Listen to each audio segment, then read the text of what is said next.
In questi giorni siamo concentrati sulle gare olimpiche, ma In pochi sanno che qui a Cortina quando ancora non era considerata una località glamour di montagna. Nel 1804 fu costruito il primo hotel di Cortina.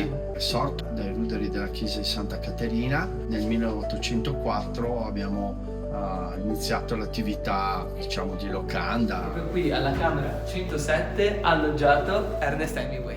Anche gli arredi degli anni 50 e quindi è bello dormire dove ha dormito Hemingway. Ho trovato recentemente una macchina da scrivere che era di Hemingway. Durante il suo soggiorno a Cortina, Hemingway rimase colpito dal silenzio, dalla pace e dalle montagne.